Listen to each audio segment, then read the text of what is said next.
Welcome back, folks, to the WP-Tonic show. This is episode 538. I've got my great co-host with me, Stephen Saunders with me, and we've got a fantastic guest. We've got Vinodh David Vikraman, and hopefully I haven't totally destroyed pronouncing his name. For me, I think I've done a reasonable job. He's been kind to me. He said I could use his middle name, David. He's a great chap. You probably haven't heard too much because I don't think you've done too many interviews, David. But if you know some of if I mention some of his plugins like WP Capsule, I think WP Infinity. If I mention some of the plugins, I'm sure you've heard of the plugins. So, David, would you like to quickly introduce yourself and your company to the listeners and viewers? Sure. So great to be live here, and thanks a lot for inviting me. We build WordPress products. So INfintewp is our most popular product, and we built WP10 Capsule, and WPmerge is a merging tool from staging to production without losing any data.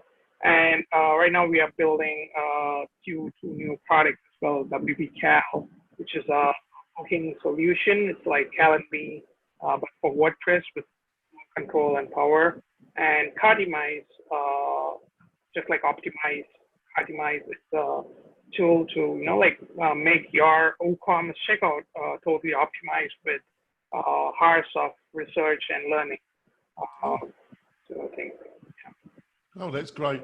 And David, would you like to, Stephen, would you like to quickly introduce yourself to the new listeners and viewers? Yeah, my name's Stephen Souter. I'm from zipfish.io, and we are a hosting platform that doesn't just host sites, but also optimizes the code so we can make WordPress blazing fast. That's great. And before we go into the main part of the interview, I just want to quickly mention one of our great sponsors, and that's Kinsta Hosting. And Kinsta, basically, they only specialize in WordPress hosting. They've been hosting the WordPress website for the past couple of years, been a great sponsor. And why should you be interested? Well, if you're looking for a powerful hosting partner for your WooCommerce website, for your learning management, for your membership site, for yourself or for clients, you need better hosting. And that's what you get with Kinsta. They use the Google Cloud as their backbone. They provide a fantastic interface, all the technical bells and whistles that you're looking for. They're really quick as well, great support. I suggest that you go over to Kinsta, have a look what they've got to offer for yourself or for your clients. Buy one of their packages. And if you decide to do that, the main thing you could do for the show is tell them that you heard about them on the WP-Tonic show. On with the interview. So, David, it sounds like you've got a lot going on. So what is the history of yourself and your company? How did you get into the WordPress ecosystem initially? Yeah, so I got into WordPress. It was an accident, actually. So going back in time, like I started our company when I was in college. I just wanted to do. I knew that I was not going to work into. So in India, like when you finish college, you work on some servicing company like Cognizant or Accenture kind of companies. So I knew that I didn't want to do that. I want to build something for myself, but I didn't know what I should be doing. So I think now it's called freelance. Earlier it was called rentacoder.com. So where they had some freelancing options. So that was my first time learning PHP, and I just bid on some jobs. So from there, the journey started, and I was able to get more bigger projects down the lane with help of few clients who became my mentor at some point. And there was one client who bought us a WordPress project. So that was the first time I'm actually developing a WordPress, like modifying a WordPress site.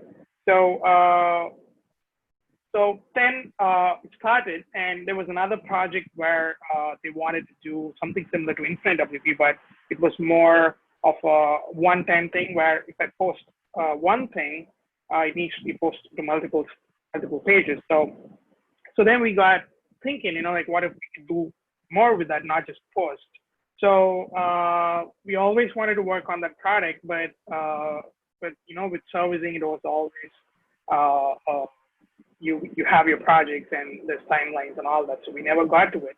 At one point, I decided either we move from servicing to product by like cutting off servicing at some point, or we never do it at all. So we took that risk, and before Infintewp, we were trying to build a mobile skin for WooCommerce or Magento, and that was a thought process, but it never really materialized. So at that point, felt Infintewp was more like a needed product than what we were trying to build. So so we started building that. In 3 months, we launched the free version, and it was so there's a saying by the LinkedIn founder, if you're happy with your first version, then you haven't really did your work, right? So it was like just a launch. We didn't have SSL properly configured, and we just wanted to get it out to the world and see what people talk about it. And so I started mailing a few people. So I mailed Yoast and also a few WordPress developers, few WordPress contributors. So Yoast was like really excited about it and started to get on board because like SSL was not working, and it was like at one point we did feel a bit, this looks bad, but then we started launching updates like every day, and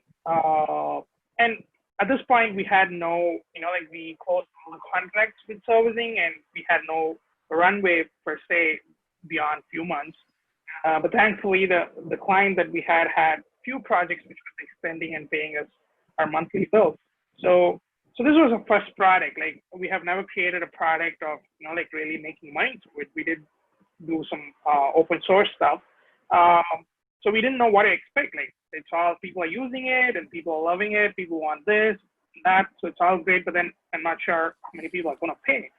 So we spent almost, after we launched, we spent almost 8 months to build the premium features, and we did a lot of thinking on the pricing. So we were looking at Gravity Farms. They launched a lifetime license, and we were new to the WordPress community. So we thought, we need to give them some more for them to put some trust on us. And so we launched with the lifetime license, and from there, it took off, and it did really pay our bills, and then we were like totally dependent. We stopped servicing as we decided, and we never took any new clients. From there, we started to look at WordPress as a main source,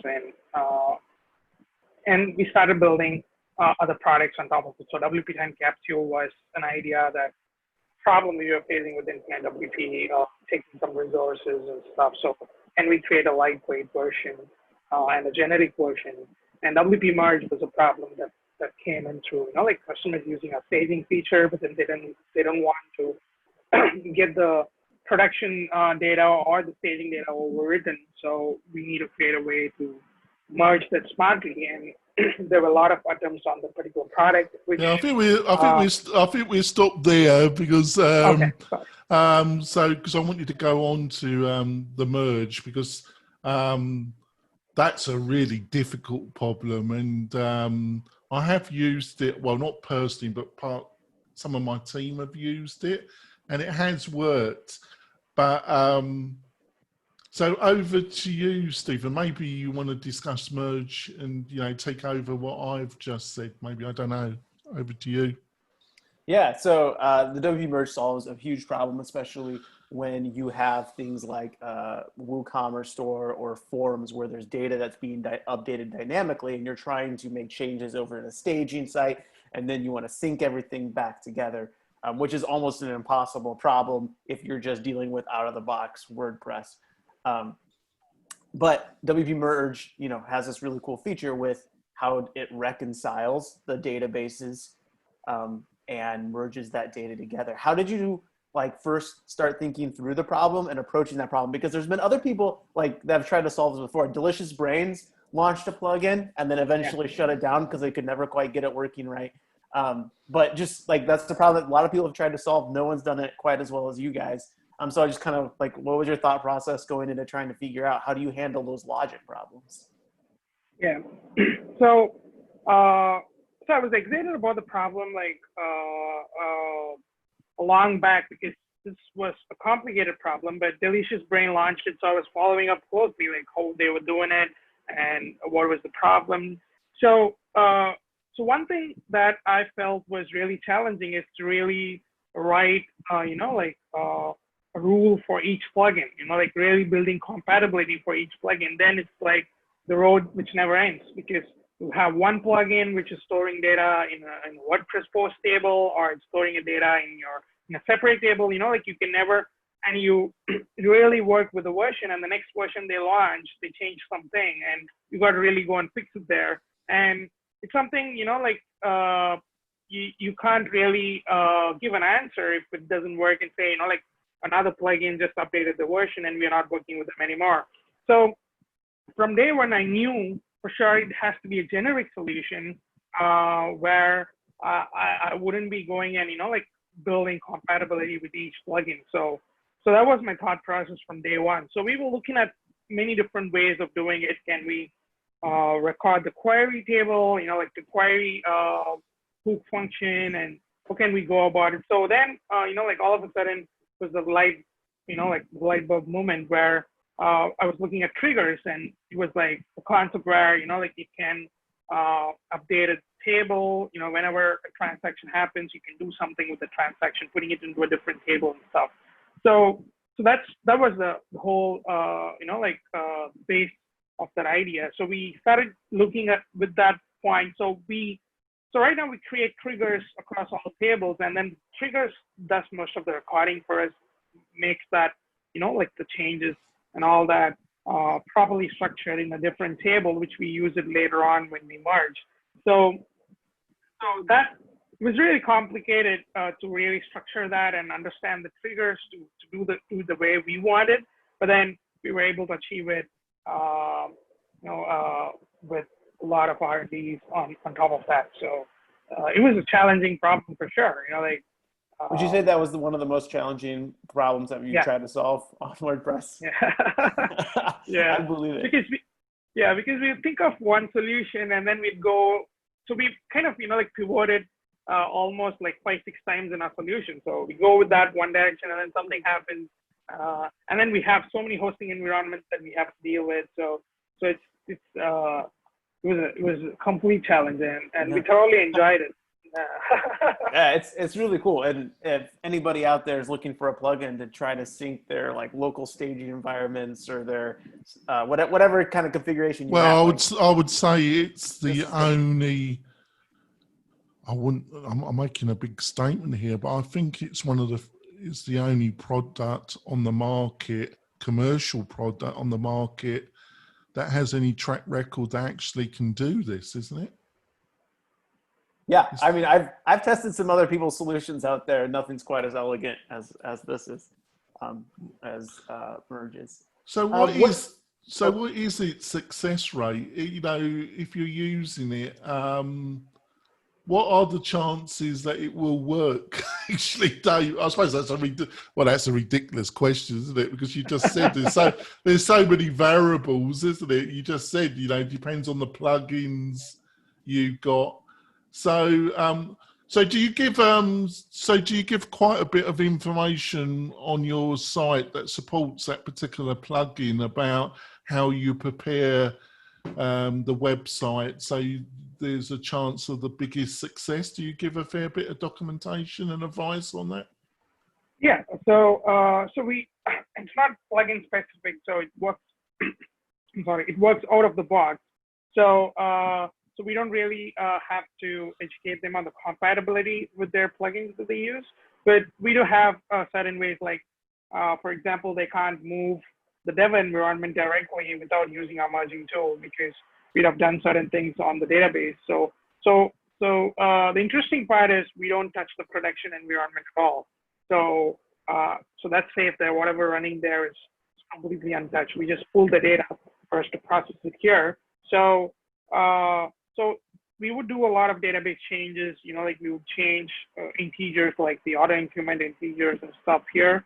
So it's never advisable to move the site there. So we do give a lot of documentation and warning around it, But in terms of compatibility, it's like it's out of the box. It works with any type of plugins. If they are putting data on the post table, they're putting data on the separate table, it works out of the box with any configuration. Oh, that's great. We're going to go for our break now. We'll be back. David and his crew have got a couple of new plugins that sound really exciting. We want to discuss those. We'll be back in a few moments, folks. We're coming back. We've had a deep bit of a dive of WP Capsule. His merging plugin, which is, like I say, if you've ever been involved in a live membership site or WooCommerce site, you will come across what we've been talking about, and you will be starting pulling out some of your hair, especially if you haven't got an understanding client that you're working with. So, David, you've got a couple other new plugin projects on the radar. So, want to tell the audience a bit about your two new plugins and what you're trying to solve with those particular plugins, what you see as the problems that they solve. Yeah, sure. So the first product is WP-Cal. It's WPcal.io, the website. So so there are a lot of like solutions on booking existing in WordPress and also in SaaS products, but we really wanted to focus on one aspect, which is like booking meetings. Like with one-on-one, say you're having this call, like you want to really make a booking, and also with people, not in terms of housing, like like a loan shop or any of those aspects. So it's going to be really focused on just this one aspect, and we've been working hard on nailing. So it looks really simple on the front, but then it needs a lot of integrations and functionalities in order to get this going. So it's like, so I think many of you would have heard Calendly, so which also does it on the SaaS side of it. But then with WordPress, we love control.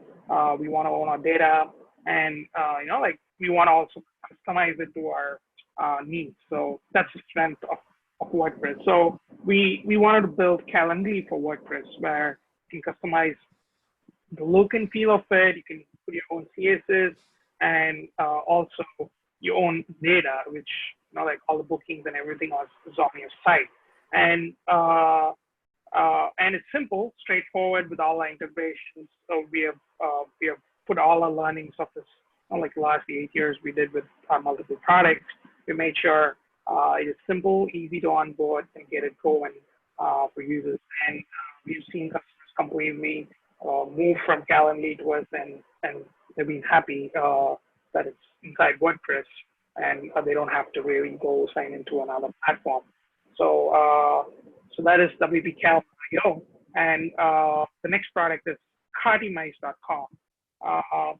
So WooCommerce has been there for years, and again, we love it because though like there are a lot of SaaS companies building stuff like Shopify, we still love it because we can customize it and make changes and make it look and feel like the way we want it.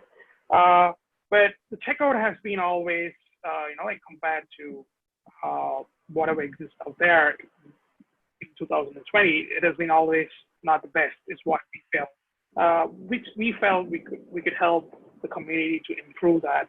And so we've spent a lot of hours researching and understanding the minute nuances.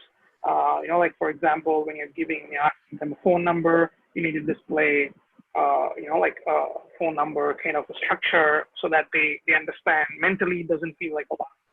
And then giving them, like a check whenever they complete a small part of the forms. It kind of mentally motivates them that they're progressing, rather than like typing a huge form where people abandon the cart and go. So these are all psychological effects that happens with checkout. So we have taken all those minute points into the consideration, and the CVV number should be, like projected well. And so all these tiny details have been put together. And we have also referenced BayMod, which is an institute specializes on running researches, and they have a lot of documentation on these things which convert really well.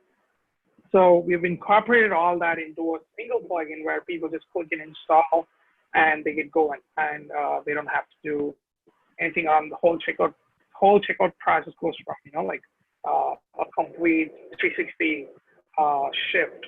And they can also, make some advanced settings on top of it.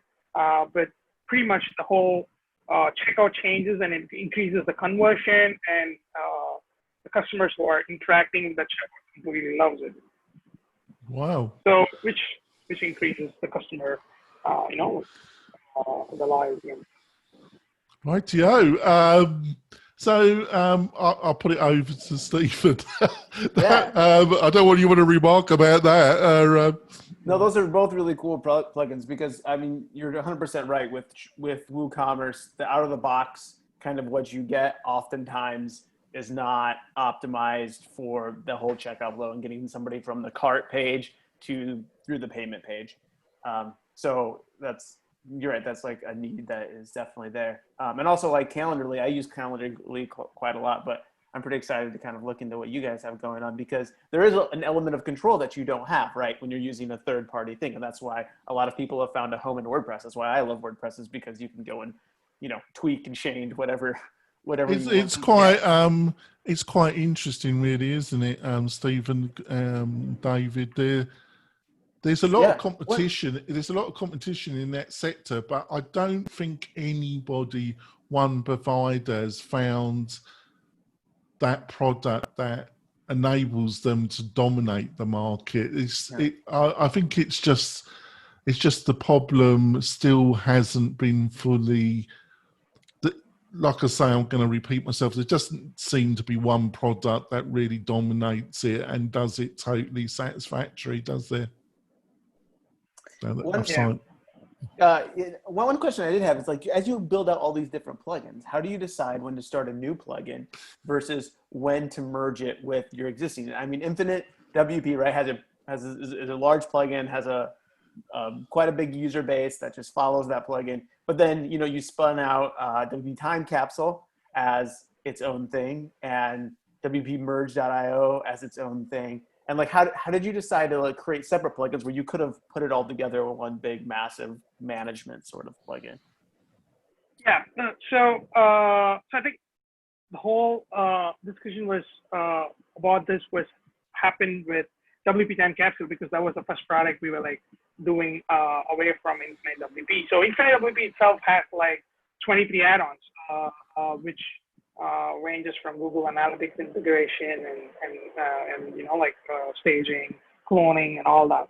So one thing that we really look at is like, is there a generic market which this product would love? So for example, if it's a Google Analytics extension, we want to bring different Google Analytics into a single dashboard. So it should be inside INfintewp. So anything which is like a multiple management product or multiple management concept, it goes to INfintewp without a question, because that's how the whole product is structured, and we have the audience already for that. But with WP10 Capsule, we wanted to go really generic, because we were actually trying to build the first, backing up only the changes. So incremental backup existed only with few companies, and the charges were like really expensive. So we wanted to build it for free, and we wanted to build it for a larger audience. And that's how the whole idea started. So when we said, if we bring this inside INfintewp, then we bring it into a multiple management concept where, again, we reduce our audience, because say if someone didn't have 3 websites to manage, but they just had one website, but they still have to get into the concept of INfintewp and then try WP10 Capsule, which is like we're pushing away some of the audience. So the thought process was, if this product can be used standalone, then it needs to be a standalone product, so it attracts different audiences, from which we could also show them or lead them to InfintewpWP, which becomes, if they manage more than 3 or 5 websites, they can also make use of InfintewpWP for their agency. So it's always challenging to really maintain the balance, but that's how we have been seeing the product in general. That's cool. Can you manage like all of WP-Timecapsule's features inside of InfintewpWP if you have WP-Timecapsule and InfintewpWP installed, or do you have to go over to InfintewpWP or WP-Timecapsule to change WP-Timecapsule things at times? Yeah, we do have an add-on for WP10 Capsule. So WP10 Capsule users get it for free inside InfintewpWP, where they could just manage every features of WP10 Capsule, making sure the backups are going fine and manage the whole thing. And also, we also offer a bundle, which is like they get it for a really cost-effective price in InfintewpWP for $6.99. You know, like we give all these products as a bundle. So we also want them to use all our solutions if their agency looking to integrate all these concepts. Right. That's cool. That's fantastic. All right, we're coming to the end of the podcast throughout the show. David's agreed to stay on for a little while, another 10, 15 minutes. And we're going to be discussing how you monetize WordPress, his own thoughts about that, his own journey, how you compete with SaaS products when you're in the WordPress ecosystem. If you're interested in these particular subjects, it should be a great chat discussion, and you'll be able to see the whole interview plus the bonus content on the WP-Tonic YouTube channel. So go over to the channel, subscribe, give me a thumbs up. It really helps WP-Tonic. So David, what's the best way for people to find out more about yourself and about the company? So you can check out our site for sure, but then if you want to reach me personally, you can mail me at david@wpcal.io. That'll be the place. And I don't tweet a lot, so I'm not sure. Again, I do have a Twitter account, but then I don't tweet a lot about it. I'm not surprised. I imagine you're too busy. Right. I don't know how you do it all, but there we go. Stephen, how can people... I really mean that. Stephen, how can people find out more about you and what you're up to, your company's up to? Yeah, if you head over to zipfish.io, you can learn out how we can make WordPress faster by optimizing the back end and the front end of your website. Right. And I've got some fun news. Unfortunately, Adrian has decided that he probably won't be doing the webinars with me. It's not because we're falling out. He's just so busy with his own fantastic product, Groundhog. So Spencer Forum's agreed to jump in with me, and we're gonna, I will be announcing the next webinar that we're going to be having in November. It will be at the beginning of November, and it's going to be, we're going to be covering all things marketing automation with an emphasis on WP Fusion and Groundhog. So we have agreed, me and Spencer, we're going to be doing a series of webinars. We're going to show you, if you're the beginner, the intermediate, how to utilize marketing automation from the beginning to the end. And I'm excited. We've got a number of fantastic guests in October, like David. I'm sure you're going to be really entertained with the subjects that we'll be covering. So we will be back next week, folks. We'll see you soon. Bye. So David, so monetizing WordPress, you know, a lot of people, let's start off with, because with WP Capsule, you said you did a lifetime deal. Now, a lot of people in the WordPress ecosystem who are pros are vehemently against lifetime deals, but then other people say it's been a real building block that's allowed them to really get their company started. And I'm in the middle. I'm not totally against lifetime deals, because I think in the right circumstances, they can generate cash flow that allows you to move your business. But as a general principle, and also maybe doing them on one-to-one deals, or using it as a Black Friday, Cyber Monday offering. So like 2 times a year, you might offer a lifetime deal just to generate some real traffic and generate some cash flow in that holiday period. What do you think about what I've just said, David? Yeah, I think so. Right now with WPCal, we are not even thinking about doing a lifetime deal. So we want to really grow it organically. So definitely it's a balance, and it doesn't fit everybody. But for us, since we were entering the WordPress space pretty new, and we also the initial cash flow was, but to be honest, we never thought about it. Like I had no idea how much revenue even to expect from this product. So we didn't think about the cash flow, but we were like, we are just entering new, and we got to really give them a real good deal, so that they also trust us beyond, seeing just the product. So so I think it depends. If you're new, probably you could do a lifetime deal with an amazing pricing, and I think if it's too much, you can limit licenses. Say, for example, you can say I would only give 100 lifetime licenses for like $3.99 or $2.99 or $6.99, whatever price, and then you could be safe. Like beyond 100, you could just put them into a wait list and then launch them whenever you launch the monthly pricing or yearly pricing. So the pro is you get the cash flow, and you also get some people who would be excited to try you on, because they know that this deal is not going to come back. Like people who have bought Infintewp or Gravity Forms, like people are like, that was a great deal that I got for, because we're never going to sell at the price point, and we never did.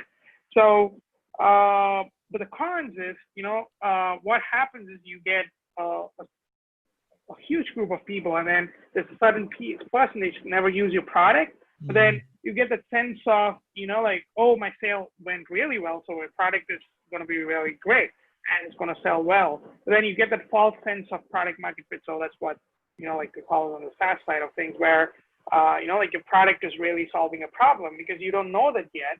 And another problem that you get is you get sometimes demanding customers where they ask you to build features which you eventually, would not really help you on the business side of things.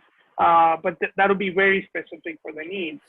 And you can't really dissect it, because now you got a huge inflow of a particular type of an audience who are ready to try a new product because it's lifetime, and you get a feature request from them. So sometimes you build too much, which is unnecessary, and then you focus time on that. And the problem is they've brought a lifetime license, and it doesn't, like for them, whatever comes out of it, it's going to be, a value, right? But for you, like you build all that stuff, now you need to maintain it. You need to, like then your landing page becomes like a huge list of features, but you don't know like what is the feature that people actually use. So, you got to be really careful on understanding. So you got to have a little bit of ground saying, what, this is the journey that I would want to take on, and these are the features I feel is going to really take this product to the market. But like with all that pressure, you'd only realize it like say 5-6 months down the lane. Oh my God, I built too many things. But on that flow, you'll be thinking, oh yes, it's all going great, so let me keep just building. So that would be the cons of it. And I've done lifetime like 3 times with WP, WP10 Capsule, and WPmerge. So I've had my fair bit of experience on that. They're great points. Over to you, Stephen. What other lessons have you learned in like just operating in selling WordPress products, especially right now as it feels like WordPress is going through some really big major changes, as far as it seems like the plugin space is getting like there's a lot of acquisitions going on, companies are getting bigger. What kind of advice would you give for somebody that's kind of starting out developing and launching their first plugin? They're just getting their feet wet into the market. What advice would you give them? I think generally in WordPress, I've always, when we started, people are paying like one-time fees. There was no recurring fees. Like you pay $199, you get the product for forever, and then you get the version 2 or something. So that was the pricing model. And then subscription came in, and slowly products started adopting that. And we always, pricing anything above $199 was something that people never felt great about. So I think the general nature of it has started to shift. Like now there are a few products with $699 price points, which never existed like a few years ago, because people were always thinking, so WordPress is free, so we got to price our products really cheap. So that was kind of the mentality, like even we had, and we had a tough time on changing our prices. So we ran a lot of experiments with our pricing. So before we were like add-on based, you just come in for free, then you purchase your add-ons. Now we have a subscription like 10 sites, 50 sites, like unlimited sites. So we did a lot of experiment down the lane, and like as long as you have a solution that people are getting value from, they're going to pay a price point which is fair for them. So for example, if you're saving them like 10 hours of dev time, so calculating, like say $30 or $40 per hour, so they're going to pay you easily $400 per month, right? So, but no one charges $400 per month because we feel, like WordPress needs to be cost sensitive, but that's not what I believe it to be. And I feel the space is changing, and people are really starting to see more value. And I'm starting to see people coming to WordPress, not because it's cost effective, but then gain more control and gain more, privacy and have the design capabilities and all that. So you don't get all free people. You also get really quality customers who are really coming for the product for its strength.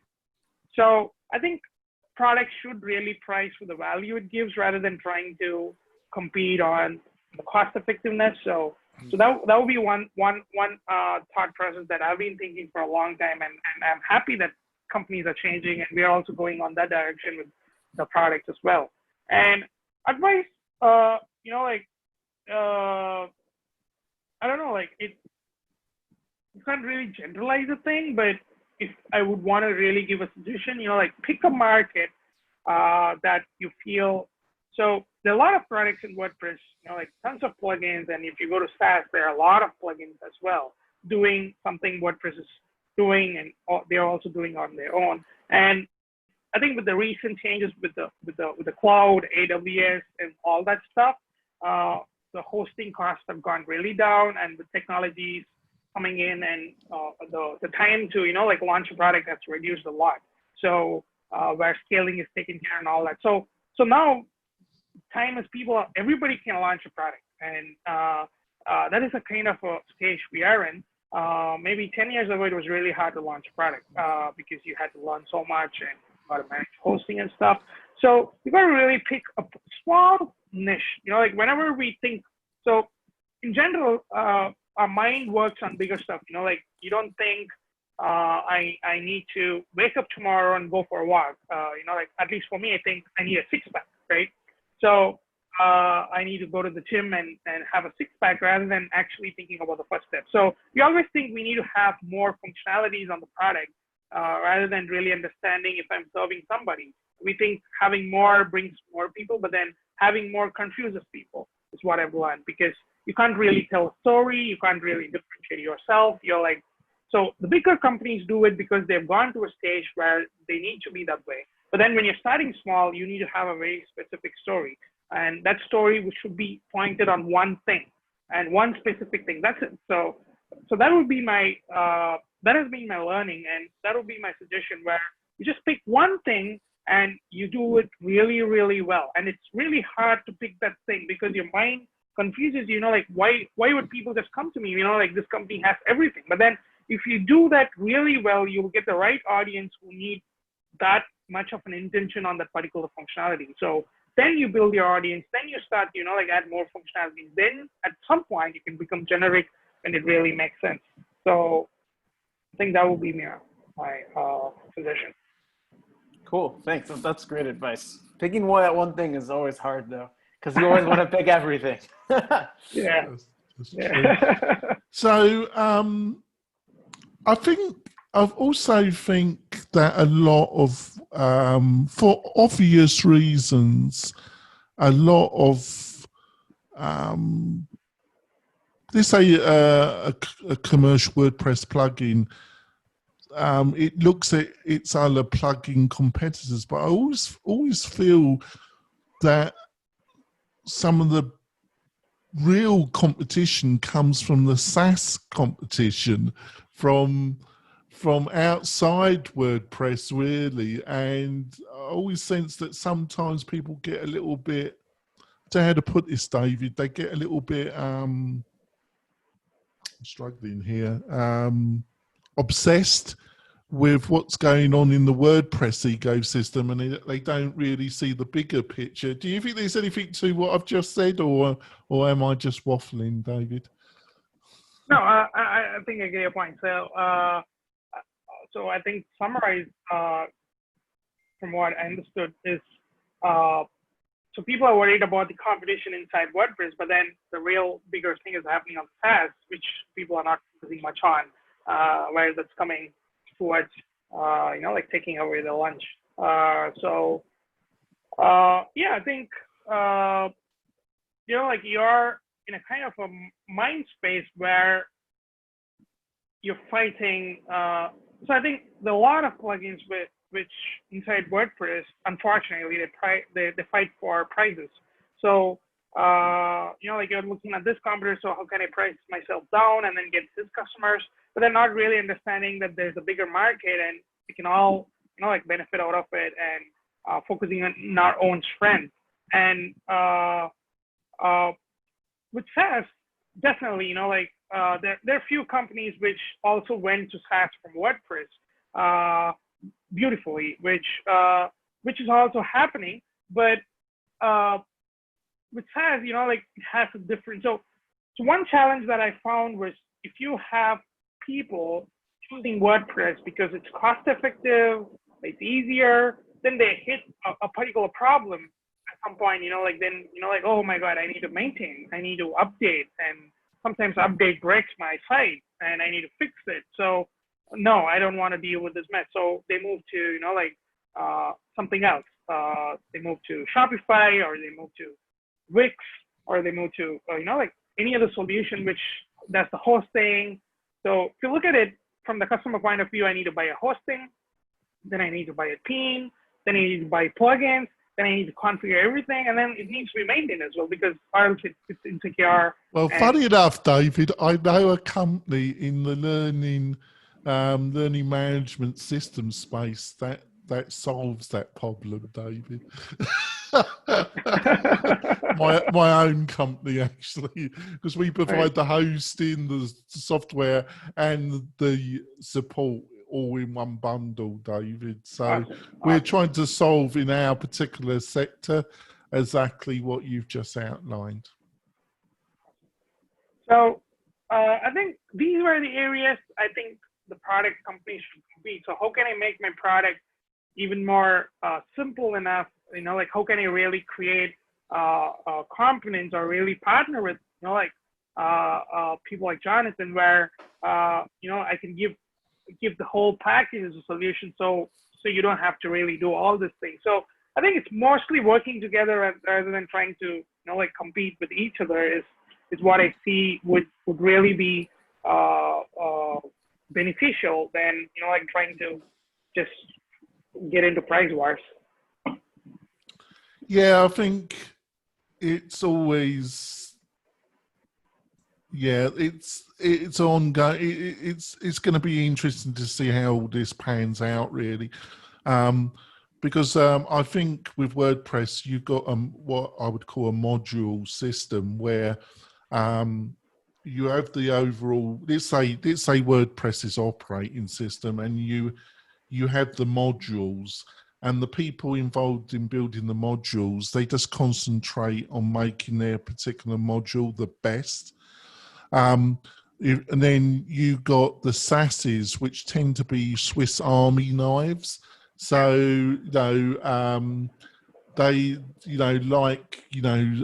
going to mention some names, about 3-4 years ago, you used to get these very bloated WordPress themes that used to be able to do everything out the box, but they were totally bloated. So the strength of WordPress is that you've got this overriding operating system, but then you've got these modules, plugins that can bolt in, and they're laser focus, or they should be, based on what you just said a few minutes ago about a particular problem and solving that problem. So you don't end up with just a generalized Swiss Army knife that does a bit of everything, but it doesn't do anything that great. So I think that's the real strength of WordPress. Yeah. But then you got the problem of a better interface, better documentation, a more unified experience, which has been lacking, and it's got a little bit old-fashioned. So I think have you found that a little bit of just to wrap up the discussion, have you found that a slight frustration yourself about how you deal with the WordPress interface and how far you should build your own interface inside your plugins? Has that been a difficult journey to make decisions on? I think we are facing that thing with WP-Cal because with INfintewp and WP10 Capsule and WPmerge, it has been like mostly backend tools. Like INfintewp doesn't have an interface on the WordPress side of it. So WP10 Capsule has a very simple interface as well. So so with WP-Cal, I also see a lot of plugins and even themes have started to put in their own interface, which is amazing because it gives you the look and feel, and then really gets you on rather than having the same structure all throughout. And I mean, there's a thin line that can really cross because you may even overdo it at some point, so which makes it really challenging. But well, you got the problem. They have their own individual interface, but then you got all these plugins with all their different interfaces. So each interface, you got to learn a new interface rather than that is the overall problem, is it not? Yeah, exactly. So I think it's with depending on the product, you can change your user experience. So for example, we at Axify, most of the things we don't do a lot of page loading and stuff. So you could still keep whatever people have learned and not really reinventing the wheel there, but also making sure the interaction feels smooth and interaction feels really connected to your product. So I think that would be, sometimes I see products because they just want to do it, they do it, they change the interface, but then there's an actual need. If you are only going to show tables, just use WordPress tables and get on with it. But then you're going to have more interactions and more process inside it.